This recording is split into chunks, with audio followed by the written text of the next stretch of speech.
Unit reproduction, उसका first chapter reproduction in organism. तो सबसे पहले बात करेंगे व्हाट इज रिप्रोडक्शन। रिप्रोडक्शन की डेफिनेशन क्या है? Reproduction is a biological process by which is a biological process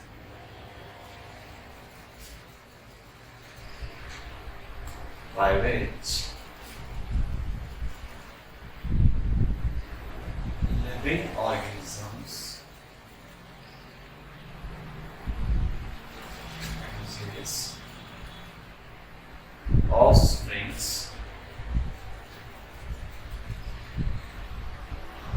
of their own type.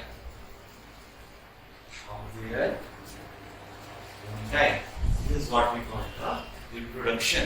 Own type मतलब कि जैसे humans है, humans में reproduction होगा तो जो offspring होगा वो human baby होगा। ऐसे ruminant animals जैसे cattle हो गए, buffalo हो गए, cow हो गई, इनमें reproduction होगा तो इन्हीं के type के offsprings develop होंगे, produce होंगे। तो this is what we call the reproduction. अब reproduction हुआ है, नया offspring आया है, तो birth हुआ है, उस नए ऑर्गेनिज्म का बर्थ हुआ है। तो बर्थ हुआ है तो उसकी डेथ भी होगी। तो बर्थ से लेके डेथ तक का जो पीरियड होता है इसे क्या कहते हैं? इसे कहते हैं लाइफ स्पैन। इसे कहते हैं लाइफ स्पैन। कहां से कहां तक? बर्थ से लेके डेथ तक। अब इस लाइफ स्पैन में और क्या क्या चीजें आना है? इसी फेज में ग्रोथ भी होगी, इसी में आपका रिप्रोडक्टिव फेज आएगा, इसी में एजिंग होगी। तो लाइफ स्पैन जो है ये फर्दर डिवाइड हो जाता है कितने पार्ट्स में?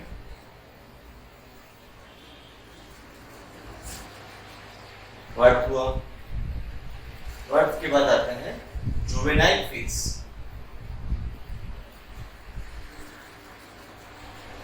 जुवेनाइल फेज जिसमें क्या हो रही है? बॉडी की, उस ऑर्गेनिज्म की ग्रोथ हो रही होती है ना, उसके डेवलप हो रहा होता है वो। इसके पहले का फेज है ये रिप्रोडक्टिव फेज के पहले।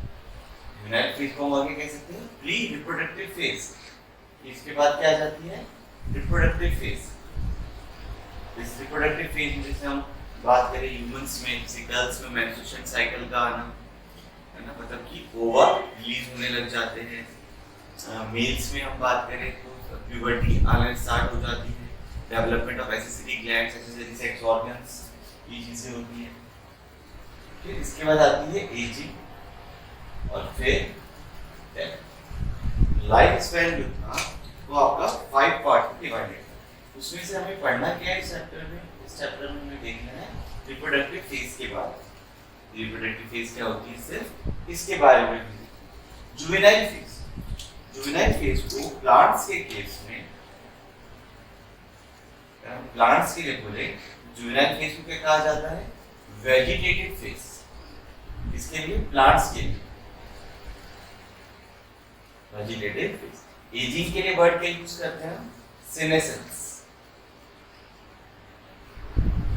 एजिंग के लिए सीनेसेंस और जुवेनाइल फेज की जगह पे वेजिटेटिव फेज। तो हमें इस चैप्टर में पढ़ना है रिप्रोडक्टिव फेज के बारे में। लाइफ स्पैन हमने यहाँ पे देखा। लाइफ स्पैन की अगर हम बात करें सबसे शॉर्टेस्ट, हम ह्यूमन की बात करें, एवरेज लाइफ स्पैन कितना होता है? Around 65 years. ऐसे ही एक मे फ्लाई होती है, इसका होता है 24 आवर्स।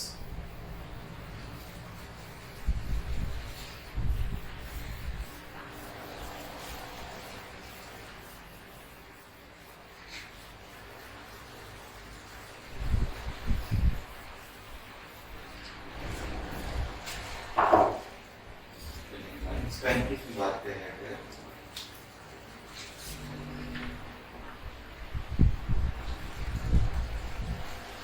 of mayfly 24 hours. ऐसे हम टॉर्टोइज की बात करें तो 200 से 400 इयर्स। पैरेट की बात करें 140 इयर्स। ऐसे इनकी लाइफ स्पैन जो सबसे ज्यादा है टॉर्टोइज में देखा जाता है। प्लांट्स में हम बात करें तो यूकेलिप्टस की बात करें अराउंड 1000 इयर्स। ऐसे ही हम बनियन ट्री की बात करें, इसका भी 200 to 400 years है ना, वो हेड बेल है, उसका भी लाइफ स्पैन बहुत होता है। तो ये हमने कुछ लाइफ स्पैन देखे ऑर्गेनिजम्स के, प्लांट्स के और एनिमल्स के। अब हम बात करते हैं रिप्रोडक्टिव फेज। तो रिप्रोडक्शन के बारे में इसमें बात होगी। तो कितने टाइप से होते हैं रिप्रोडक्शन? 2 टाइप से होते हैं, asexual reproduction and sexual reproduction. तो हम यहाँ पे एसेक्सुअल रिप्रोडक्शन और सेक्सुअल रिप्रोडक्शन के बारे में देखते हैं।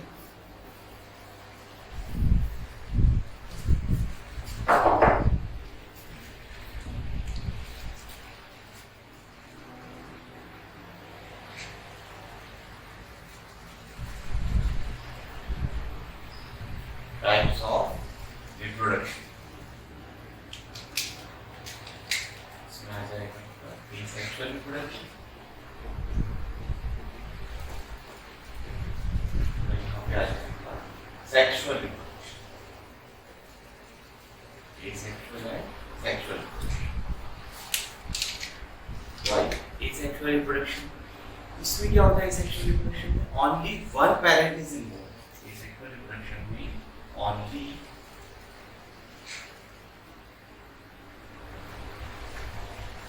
one parent is involved। जबकि sexual reproduction जिसमें नतीजे को पता है 2 parents are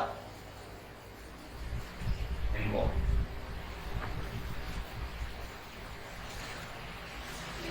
2 parents involved है मतलब कि इसमें क्या है, गैमेट्स बनेंगे, उनका फ्यूजन भी होगा।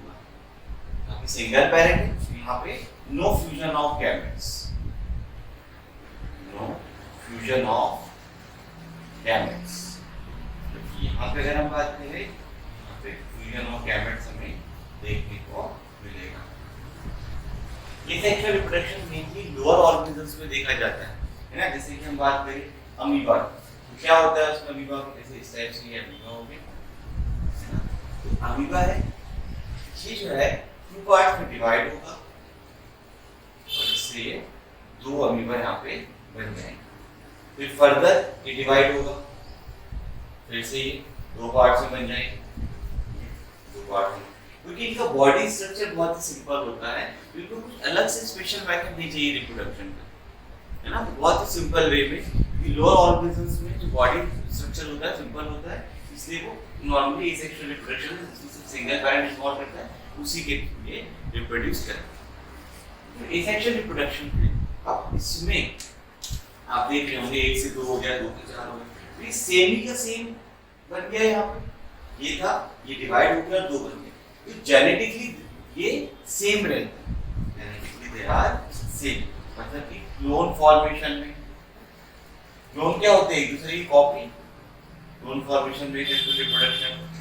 और हम बात करें तो जेनेटिकली ये सेम होंगे।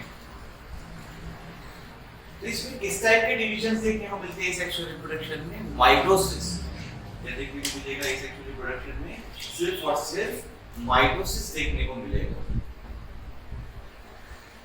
माइटोसिस क्या होता है 11th क्लास में आपने पढ़ा होगा सेल डिवीजन में, कि कैसे 1 से 2 सेल बन जाते हैं, है ना, और क्रोमोसोम के नंबर सेम रहते हैं, आइडेंटिकल रहते हैं, बिल्कुल वो चीज होती है माइटोसिस। सेक्सुअल रिप्रोडक्शन इसमें माइटोसिस भी हो सकता है एंड मियोसिस भी हो सकता है, माइटोसिस एंड मियोसिस हो। क्यों? क्योंकि इसमें जो है गैमेट्स का फॉर्मेशन भी हो रहा है। जब गैमेट्स का फॉर्मेशन हो रहा होता है, गैमेट्स का फ्यूजन हो रहा होता है, तो गैमेट के टाइम में मियोसिस का फॉर्मेशन, गैमेट बनने के लिए मियोसिस होना जरूरी है। यहाँ पे मियोसिस होता है, मतलब कि यहाँ पे हमें क्लोन फॉर्मेशन और जेनेटिकली सेम देखने को मिल रहे थे, और इस जगह पे वेरिएशंस एंड रिकॉम्बिनेशंस देखने को मिले, वेरिएशंस एंड रिकॉम्बिनेशंस देखने को मिलेंगे किसमें? Sexual reproduction.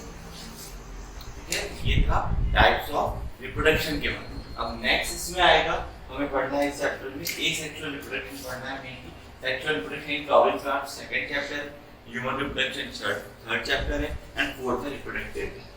फर्स्ट हमें देखना है एसेक्सुअल रिप्रोडक्शन। एसेक्सुअल रिप्रोडक्शन कितने टाइप्स के होते हैं?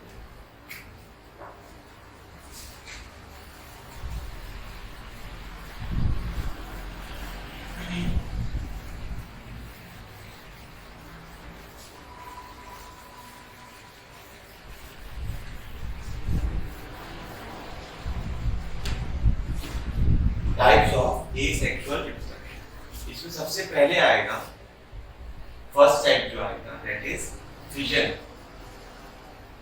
फिजन मतलब कि एक से दो हो जाना। तो इसमें दो टाइप के फिजन होंगे, एक होता है binary fission versus binary fission, और एक होगा मल्टीपल। क्या होता है बाइनरी फिजन में? बाइनरी फिजन में ये देखने को मिलता है, बाइनरी फिजन हमें अमीबा में एंड पैरामीशियम। मल्टीपल फिजन की हम बात करें तो ये देखने को मिलता है हमें प्लास्मोडियम, मलेरियल पैरासाइट, ठीक है, इसमें हमें देखने को मिलता है। होता क्या है इसके अंदर?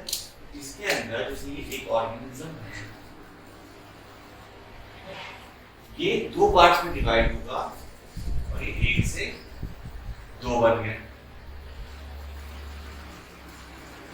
फिर फर्दर इस तरीके से ये वापस से दो में डिवाइड होगा, ये दो में डिवाइड होगा। तो जो बाइनरी फिजन मोड से रिप्रोडक्शन करते हैं वो एक्चुअल में देखा जाए तो नेचुरल ये क्या होते हैं, ये इमॉर्टल होते हैं, ये अमर होते हैं, इनकी डेथ ही नहीं होगी। मैंने एक वर्ड यूज किया, नेचुरल डेथ नहीं होगी। हो सकता है आप जाओ और बोले ऐसे कैसे मौत नहीं होगी, आप जाके इसको क्रश कर दो, तो एक्सीडेंटली वो हो सकता है। बट जो बाइनरी फिजन से डिवाइड करते हैं इनकी नेचुरल डेथ नहीं होगी। क्यों नहीं होगी? देखो एक था, ये डिवाइड हुआ, दो में बन गया, यही का यही चार बन गए, तो इनकी डेथ नहीं होगी, है ना, ये इम्पोर्टेंट है। ये चीज में ये हो, ये आपको देखने को मिलता है बाइनरी फिजन, एक से दो, दो से चार स्टेप पे बढ़ते हैं। मल्टीपल फिजन प्लास्मोडियम में क्या होता है, जैसे मान लो ये सेल था, तो इसमें जो न्यूक्लियस है ये डिवाइड होना स्टार्ट कर देते हैं, बहुत सारे ये डिवाइड, ऐसे बहुत सारे इसमें न्यूक्लियस डिवाइड। फिर उसके बाद में न्यूक्लियस डिवाइड हो जाएंगे, इसके बाद में अपना अपना साइटोप्लाज्म देखिए, जो वॉल है डिजनरेट होती है इस जगह से, और वॉल डिजनरेट होने के बाद में ये जो आप न्यूक्लियस डिवाइड करते हैं अपना अपना यहाँ से साइटोप्लाज्म लेके बाहर हो जाएंगे। तो एक ही बार में बहुत सारे प्लाज्मोडियम यहाँ पे बन गए, क्योंकि यहाँ पे पहले फिजन में क्या हो रहा था, एक से दो ही बन पा रहा था, और यहाँ से एक से ये बहुत सारे, ये उसमें होता है मल्टीपल फिजन। फिर इसके बाद में और भी मेथड से सेक्सुअल रिप्रोडक्शन की, इस वीडियो में हम बाइनरी फिजन और मल्टीपल फिजन तक की बातें करते हैं, नेक्स्ट हम देखेंगे next video.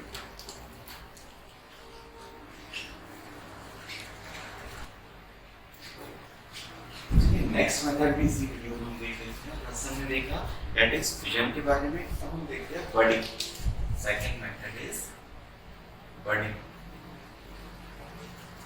Second method of asexual reproduction. अब बडिंग का मतलब क्या होता है? बर्ड का फॉर्मेशन होना। बर्ड कहाँ में बन सकती है? बाहर की तरफ भी बन सकती है और अंदर की तरफ भी बन सकती है। बडिंग जो हो गया ये दो टाइप से होता है, एक हो गया एक्सोजीनस, दूसरा हो गया endogenous budding. Exogenous and endogenous. Exogenous मतलब बर्ड से समझ में आ रहा है कि बर्ड कहाँ पे होगी? On outer side of the body,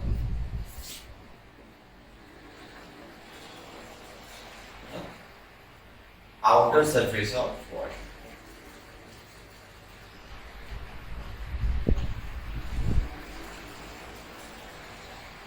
Bird is on the outer surface of the body, और endogenous में क्या होगा? Bird is on the inner surface।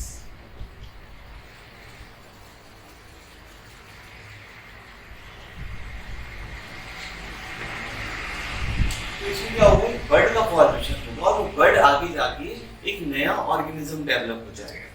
Bird आगे जाके एक नए ऑर्गेनिज्म में डेवलप हो जाएगा। कैसे? इसमें देखने को मिलता है हमें एक्सोजीनस बर्डिंग में देखने को मिलती है हाइड्रा में,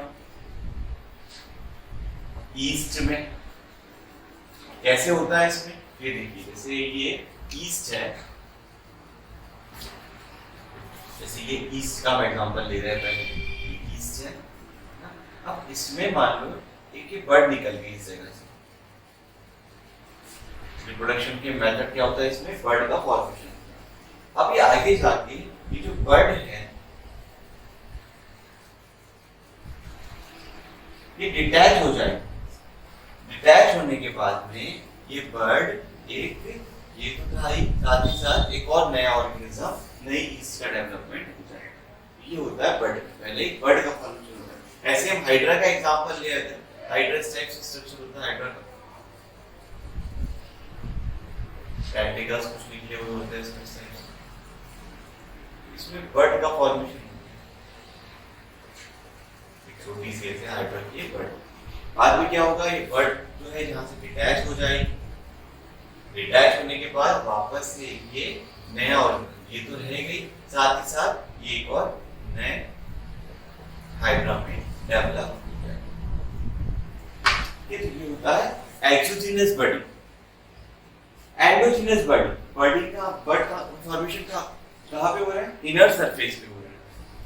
ये आपको देखने को मिलता है Spongilla of fresh water sponge में।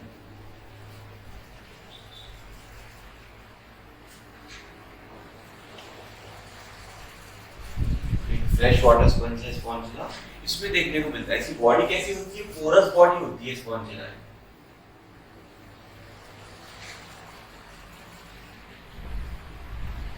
इस टाइप से इसमें पोर्स बने हुए होते हैं।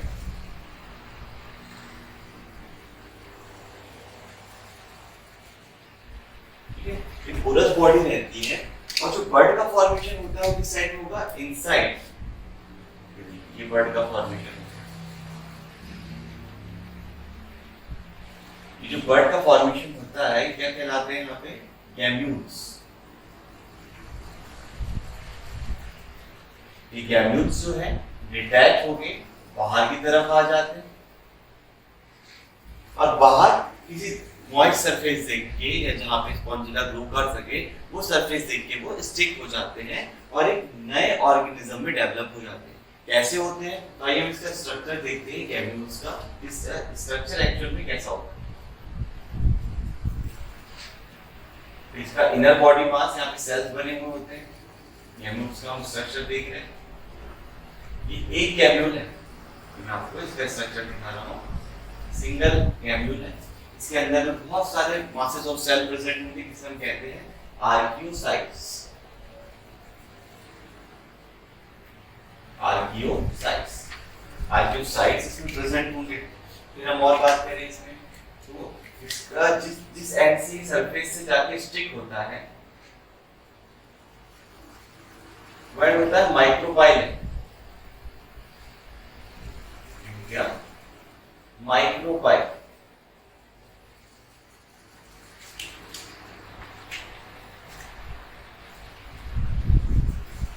और यहाँ पे ऐसे जिलेटिनस स्ट्रक्चर प्रेजेंट रहता है जो इसको प्रोटेक्ट करने का काम कर रहा होता है।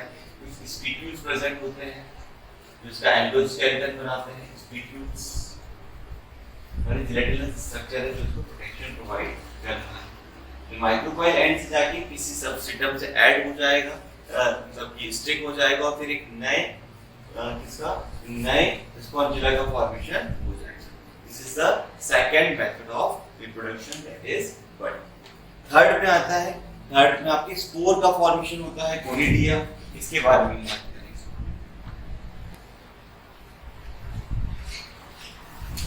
Next is spore formation.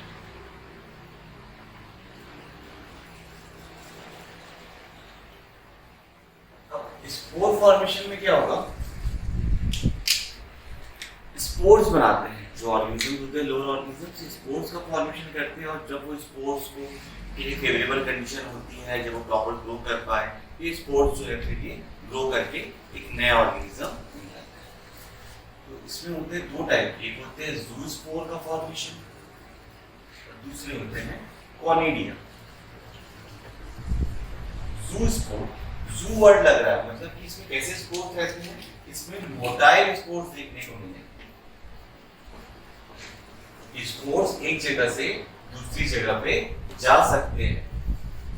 इस टाइप से इसमें सीलिया या फ्लैजिला प्रेजेंट रहते हैं जो इसके मूवमेंट में हेल्प करते हैं। स्पोर्स एक जगह से दूसरी जगह पे जा सकते हैं।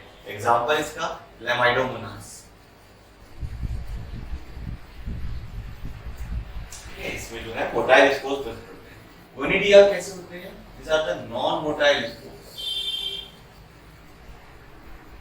11th क्लास में हमने किंगडम फंजाई में बताया था इसके बारे में कि कैसे गोनिडिया का अपने स्पोर्स फॉर्मेशन करके ये रिप्रोडक्शन करते हैं। इस टाइप का स्ट्रक्चर होता है। एग्जांपल लिख लेते हैं सर, इसमें जो देखने को मिलेगा हमें पेनिसिलियम,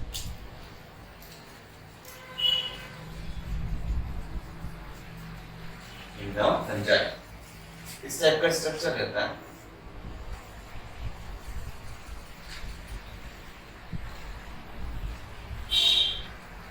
और यहाँ पे इसमें इस टाइप से स्पोर्स बन रहे हैं। और फिर ये एक चेन लाइक स्ट्रक्चर में नॉन मोटाइल स्पोर्स जो है इन चेन, चेन स्ट्रक्चर में प्रेजेंट होंगे और एक एक करके डिटैच होते जाते हैं। ऐसा नहीं कि सिर्फ इस जगह पे, इधर भी ऐसे स्पोर्स बन रहे होंगे, एक एक करके डिटैच होते जाएंगे और जब डिटैच हो जाएंगे इससे तो वापस से सरफेस पे टकराएंगे। उसके बाद में एक नया पेनिसिलियम का फॉर्मेशन इसमें होगा। तो ये है third method is spore formation.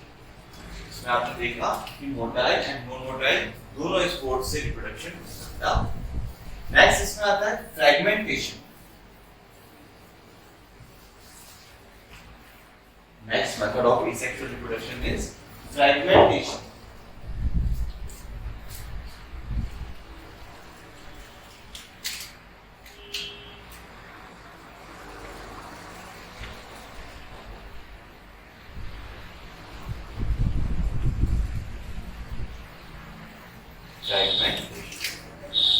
Fragmentation इसमें क्या होगा भाई? फ्रैगमेंट्स में डिवाइड हो जाएंगे। जैसे कि स्पाइरोगायरा का एग्जांपल लेके जैसे स्पाइरोगायरा या फिर प्लेनेरिया, ये दो एग्जांपल्स यहां रखे जाते हैं। इसमें स्पाइरोगायरा था, ये इस टाइप का स्ट्रक्चर होता है, ठीक है।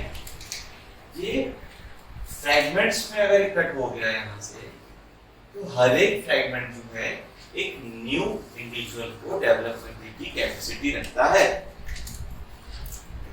ये फ्रैगमेंट बन गया, ऐसे ये एक फ्रैगमेंट बन गया, ये एक फ्रैगमेंट बन गया, अब इससे वापस से एक नया इंडिविजुअल बन जाएगा। Same with this one. मैं डायग्राम बता रहा हूं बट बना लेना, ध्यान रहता है इससे। फ्रैगमेंटेशन मतलब कि फ्रैगमेंट्स होते हैं, they are capable of giving rise to new individual, ठीक है। प्लेनेरिया का भी एग्जांपल हम ले लेते हैं। इस टाइप का स्ट्रक्चर होता है। ये भी मान लो अगर किसी में कट हो गया, 10th बोर्ड में पूछा जाता था प्लेनेरिया का कैसे ये रिप्रोडक्शन करता है, क्या और मेथड है इसे रिप्रोडक्शन करने के। अब ये पार्ट जो है ये भी पूरे एक नए इंडिविजुअल की डेवलप करेगा, ये पार्ट भी एक नए इंडिविजुअल को डेवलप करेगा। सेम तो हर एक फ्रैगमेंट जो है एक नए इंडिविजुअल को डेवलप करेगा। This is the fourth method of asexual reproduction, that is fragmentation. अब नेक्स्ट इसमें आता है, नेक्स्ट और लास्ट, ये हम जो एसेक्सुअल रिप्रोडक्शन इन एनिमल्स देख रहे हैं अभी, इसमें है प्लाज्मोटोमी। प्लाज्मोटोमी या plasmotomy, first one is plasmotomy. अब देखिए प्लाज्मोटोमी में क्या होगा। प्लाज्मोटोमी ये मेनली कौन शो करते हैं? ये शो करते हैं multi nucleate protozoans. This method of reproduction is shown by multi nucleate protozoans. Multi nucleate protozoans मतलब क्या हुआ? मल्टी न्यूक्लिएट मतलब कि एक से ज्यादा न्यूक्लियस जिसके पास में रहते हैं, न्यूक्लिएट प्रोटोजोन। कौन कौन से हैं? ओपेलिना एंड पेरियोमिक्सन। they are the multinucleate protozoans। इस तरह की इनकी बॉडी स्ट्रक्चर है, इनके पास में मान लो ये 12 न्यूक्लियस प्रेजेंट है, ठीक है। तो नॉर्मली होता क्या है, जब भी डिवीजन होता है या एक से दो सेल बन रहे होते हैं तो पहले क्या होता है? न्यूक्लियस डिवाइड होता है। न्यूक्लियस के डिवीजन के बाद में साइटोकाइनेसिस होता है। पहले first karyokinesis and then cytokinesis. अब इसमें क्या होता है, पहले ही साइटोकाइनेसिस हो जाता है, जबकि साइटोप्लाज्म जो है वो डिस्ट्रीब्यूट और 6 न्यूक्लियस दोनों के अंदर में। जरूरी नहीं है इसमें 5 भी हो सकते हैं, इसमें 7 भी हो सकते हैं, पर हमने कन्वीनियंस के लिए यहाँ पे 6 लिख दिया। 6 न्यूक्लियस आ गए, तो यहाँ पे क्या हुआ, साइटोकाइनेसिस हो चुका है। साइटोकाइनेसिस हो, अब साइटोकाइनेसिस होने के बाद में दोनों ही सेल में क्या होगा, कैरियोकाइनेसिस। कैरियोकाइनेसिस मतलब कि न्यूक्लियस का डिवीजन। 6 थे तो 6 से ये 12 हो गए, हर एक न्यूक्लियस डिवाइड हो जाएगा तो दो हो जाएंगे, 6 से ये 12 हो गए। सेम विद दिस वन, ये भी ये बात ऐसे करके वापस से आप कहेंगे न्यू ऑर्गेनिज्म। तो आज हमने देखा types of asexual reproduction in animals. अब नेक्स्ट लेक्चर में हम बात करेंगे reproduction in asexual reproduction in plants के बारे में, क्योंकि एपोमिक्सिस, वेजिटेटिव प्रोपगेशन, ये मेथड्स के बारे में हम बात करेंगे नेक्स्ट।